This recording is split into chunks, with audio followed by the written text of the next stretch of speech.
स्वागत है आपका। आप देख रहे हैं फास्ट न्यूज इंडिया और मैं निशा मिश्रा। खबर है बिहार से, जहां सरकार के नए कानून से कचहरी में छाया सन्नाटा। खबर को विस्तार से जानेंगे, लेकिन उससे पहले लेते हैं एक छोटा सा ब्रेक। इस खबर के प्रायोजक हैं फास्ट को। जल्दी हो जाना तो फास्ट को बुलाना। बाइक से लेकर लग्जरी कार, सेल्फ ड्राइव पर उपलब्ध। ग्रुप ट्रेवल के लिए लग्जरी बस भी उपलब्ध। सबसे सस्ता एक बार सेवा का मौका अवश्य दें।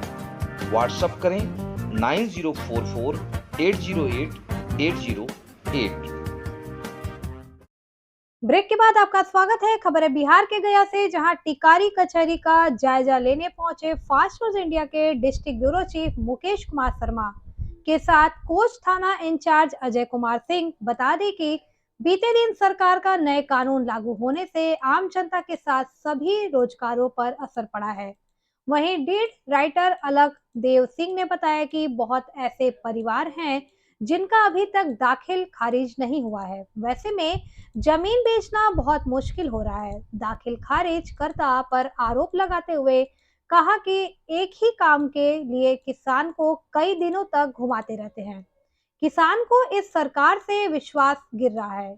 श्री सिंह ने सरकार पर सीधा निशाना साधते हुए कहा कि अफसर साहिब सरकार है, बिना सूचना के अपनी मर्जी से कानून लागू कर देते हैं। वहीं डीड राइटर सचिन कुमार ने भी दुख जाहिर करते हुए बताया कि जब से ये कानून लागू हुआ है, तब से कचहरी में सन्नाटा छाया हुआ है। डेली कमाने खाने को काफी परेशानी हो रही है। देखे गया से district bureau chief Mukesh Kumar Sharma की रिपोर्ट। नमस्कार, मैं हूं मुकेश शर्मा और आप देख रहे हैं फास्ट न्यूज इंडिया। जैसा कि आप देख रहे हैं, बिहार राज्य के गया जिला में टिकारी प्रखंड के इस वक्त मैं कचहरी में उपस्थित हूं और हमारे साथ मौजूद है यहाँ के सब स्टाफ लोग, जो कि आप जानते हैं कि बिहार सरकार की ओर से जो नियम कानून आया है, इससे यहाँ पर लोग जो जितने भी रजिस्ट्री करवाते थे वो सारे लोग ग्रसित हैं। तो आइए हम जानते हैं, हमारे साथ मौजूद हैं लखदेव सिंह जी, जो बहुत ही पुराने और ऑनेस्ट हैं रजिस्ट्री करता। तो हम आइए जानते हैं इनसे कि इनके कानून को आने से क्या प्रभाव पड़ा है यहाँ पे रजिस्ट्री में और कैसा लग रहा है, क्या आप कहना चाहेंगे इसके बारे में। जी नमस्कार जी, बताएं। सरकार के कानून से जी सबसे पहले तो किसान लोग का लॉस है। जी सरकार के नियत अगर साफ रहता जी तो पहले डिमांड लोगों को अलग कर देता, हर गांव में कैंप लगाता, और जब सबके नाम पर डिमांड आ जाता तो रजिस्ट्री कराता। बिना डिमांड अलग किए तो कानून बनाया। इसका नतीजा ही हो रहा है कि जो आदमी पैसा ले लिया है ज़मीन पर, शादी है उसके यहाँ और ज़मीन उसके पिताजी के नाम पर है, दादाजी के नाम पर है, भाई के नाम पर है, वो रजिस्ट्री नहीं हुआ। कहा है तो जमाबंदी उसी के नाम पर चाहिए। तो हम लोग को दिक्कत ही नहीं है कि जमाबंदी उसके नाम पर रहने से कोई लॉस नहीं है।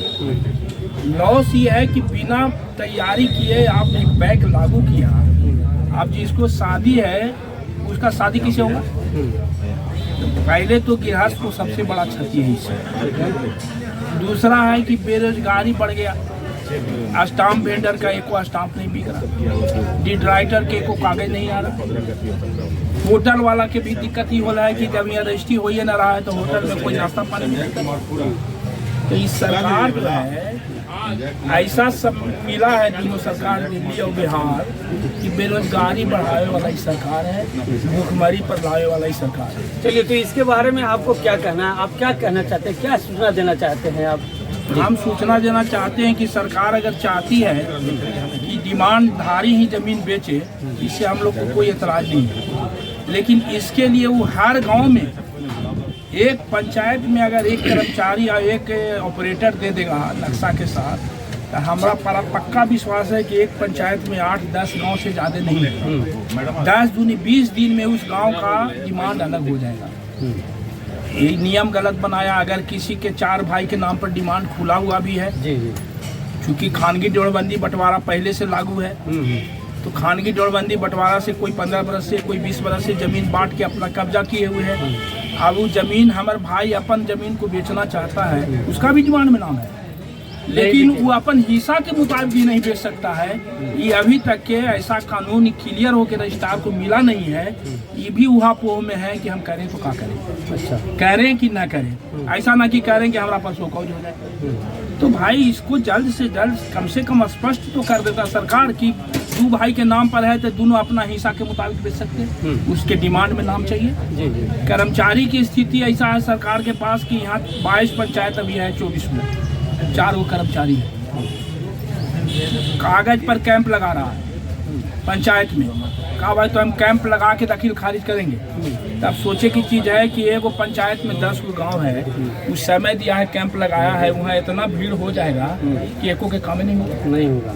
तो गाँव कैंप काहे नहीं लगाता है सरकार? अगर सरकार की नीयत साफ है कि जमीन की लड़ाई हम समाप्त करना चाहते हैं तो गाँव कैंप लगा करके पहले डिमांड अलग कर दो। दिक्कत कहाँ है? हम लोग को दिक्कत कहाँ है? बेचे वाला की दिक्कत कहाँ है? दिक्कत है तो सरकार इतना भ्रष्ट ही सरकार है कि इसका कहना है कि हम बिक जाएंगे लेकिन आपको भी बेच देंगे, इज्जत प्रतिष्ठा समाप्त कर देंगे। कितना प्रॉब्लम है कि कोई के लड़की की शादी नहीं हो रहा है, किसी के लड़का को फीस नहीं दे रहा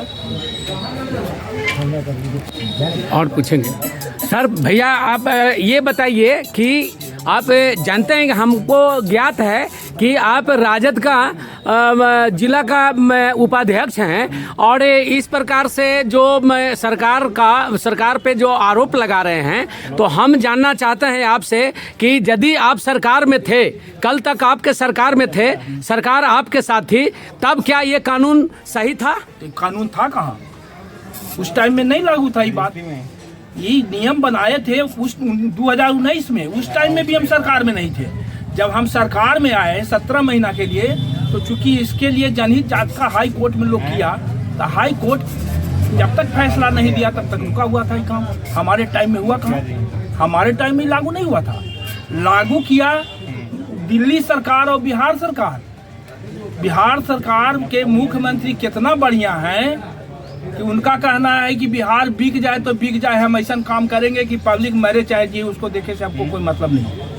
पब्लिक को अगर देखना चाहते तो आज ये लगन के टाइम में, ये मार्च के महीना में आपने रजिस्ट्री एतवार को खोल दिया, डेली जो खुल रहा है से तो 5 गो रजिस्ट्री हो रहा, 10% मात्र रजिस्ट्री होता है।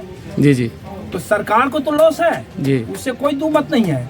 लेकिन सरकार ये बात नहीं सोच रही है कि हमारा लॉस है, हमारे ये कानून के चलते कितना आदमी को लॉस है। ना होटल किसी का चल रहा है, बाजार में जाके देखिए आप, होटल किसी का नहीं चल रहा है। लगन में जब पैसा नहीं रहेगा तो शादी ब्याह कैसे होगा? डिड राइटर के बाल बच्चा क्या खाएगा? जो डेली कमा के जाता था डिड राइटर, स्टाम्प वेंडर, वो आज स्थिति ऐसा है कि 10-10 दिन, 15-15 दिन 1 रुपया उसको नहीं मिल रहा है। अगर चलिए, और हम चाहते हैं चाहिए राइटर के पास में सचिन जी हैं, उनसे हम जानते हैं कि इस जो कानून जो आया है, इस पर आपको क्या कहना है, क्या प्रभाव पड़ रहा है आपके बिजनेस के ऊपर, क्या कहना चाहेंगे? जी नमस्कार। बोलिए सर। जी, हम ये कहना चाहेंगे कि आपका बिजनेस पर जो इफेक्ट पड़ा है, इसके बारे में आप क्या कहना चाहेंगे? सरकार के द्वारा लाया गया कानून से सभी गरीब त्रस्त हैं। हम लोग तो त्रस्त हैं ही। सबसे ज़्यादा हम लोगों के पास है क्या कि आगे चलकर इस तरह की स्थिति रहेगी तो हम लोग भूखमरी के कगार पर पहुँच जाएंगे। सरकार सबों को विकास के लिए सब कुछ कर रहा है, नौकरी देना, ये करना, वो करना, लेकिन हम लोगों के लिए कभी सोचा ही नहीं। साथ में आम आदमी को बहुत परेशानी हो रही है। आम आदमी हमेशा हम लोगों के पास फोन आता है, पूछने के लिए आते हैं कि बाबा के नाम पर है, दादा के नाम पर डिमांड है, हम लोग क्या करें। हम लोग अंचल भेजते हैं तो वहाँ से काम नहीं होता है। अंचल ऑफिस में बहुत भ्रष्टाचारी है। यहाँ रजिस्ट्री ऑफिस में हम लोगों का इंस्ट्रक्शन बढ़िया से दिया नहीं जा रहा कि कैसे किया जा सकता है, कैसे नहीं होगा। तो हम लोग तो यही चाहेंगे कि इस कानून को में संशोधन करके सरकार हम लोग के लिए कुछ बढ़िया काम करे, हम लोगों को इसमें आगे बढ़ाने का काम करे और अच्छी तरह से रजिस्ट्री हो। और क्या करें। चलिए, बहुत बहुत धन्यवाद। तो आप जैसा कि सुन रहे थे सचिन जी से कि ये बहुत ही प्रभावित हैं इसी कानून से। तो हम ये कैमरामैन को कहना चाहूँगा कि ये कचहरी का जो है से पूरा सीन दिखाएं। यहाँ का जो रवैया है, यहाँ का जो स्थिति है, बहुत ही दयनीय है। आप देख सकते हैं कि यहाँ पर जो भीड़ काफ़ी रहती थी, क्योंकि यहाँ पर लोग बैठने का भी जगह, खड़ा होने का भी जगह नहीं रहता था। जो आज ऐसा स्थिति है कि यहाँ पर जो है से एकदम सन्नाटा छाया हुआ है। आप देख सकते हैं,